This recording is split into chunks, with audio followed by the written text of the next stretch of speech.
School level पर जो application आते हैं वो एप्लीकेशन को किस प्रकार तैयार करें।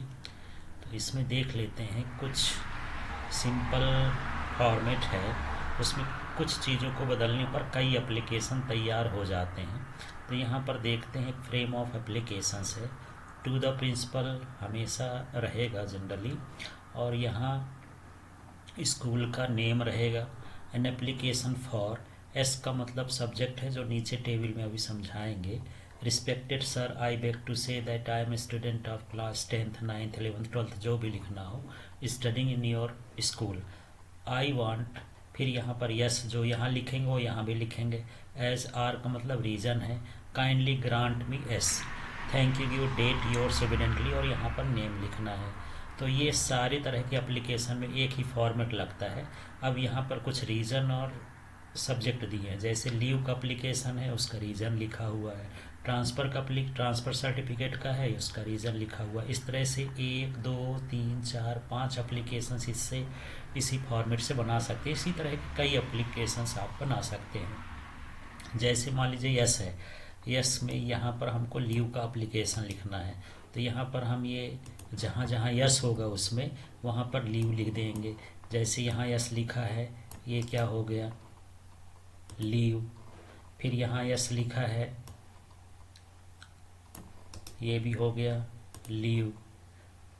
अच्छा, यहाँ यस लिखा है, यहाँ भी हो गया लीव। अब यहाँ पर आर इसका रीज़न देख लेते हैं। I am suffering from fever since last night. अब ये रीज़न है, इसको रीज़न को भी वहीं जाके लिख सकते हैं, ये हो गया रीज़न।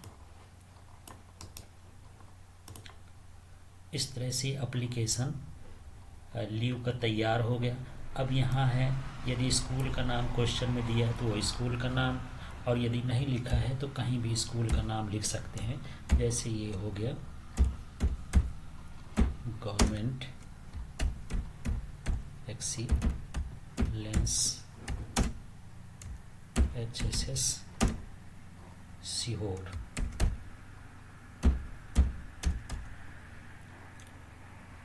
स्कूल का नाम।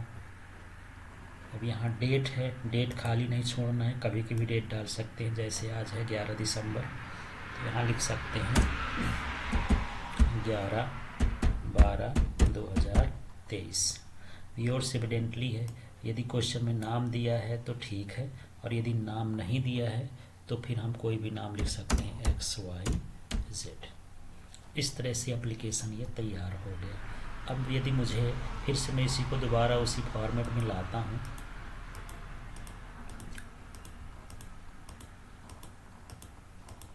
ये इस तरह से फिर से पुरानी फॉर्मेट में आ गया। अब यदि आपको ट्रांसफ़र सर्टिफिकेट का एप्लीकेशन लिखना है तो ये ट्रांसफ़र सर्टिफिकेट जहाँ जहाँ यस है उस जगह पर ट्रांसफ़र सर्टिफिकेट उस फॉर्मेट में फिट कर देंगे। जैसे यहाँ पास यस है तो ये हो गया ट्रांसफ़र सर्टिफिकेट, यहाँ यस लिखा है, यहाँ भी हो गया ट्रांसफ़र सर्टिफिकेट, यहाँ यस लिखा है, यहाँ भी हो गया ट्रांसफ़र सर्टिफिकेट। अब इसका रीज़न देख लेते हैं, तो ये my father is transfer to another city. अब यहाँ पास ये इसको रीज़न में यहाँ पर इसको सेट कर देंगे, ये रीज़न हो गया। अब ये पूरा का पूरा ट्रांसफ़र सर्टिफिकेट का एप्लीकेशन तैयार हो गया। केवल यहाँ स्कूल का नाम लिखना है, यहाँ डेट लिखना है, और यहाँ पर नाम लिखना है जिसने भी एप्लीकेशन लिखा है। इसी तरह के सारे एप्लीकेशन हम इस फॉर्मेट से लिख सकते हैं। तो ये फॉर्मेट में है, एक बार आप अच्छे से देख सकते हैं, ये फॉर्मेट, ये फॉर्मेट, ये है, ये है। तो केवल इतने सारे एप्लीकेशन के लिए केवल टेबल और एक फॉर्मेट तैयार कर लेंगे, सारे एप्लीकेशन आसानी से आपके तैयार हो जाएंगे। Okay, thank you.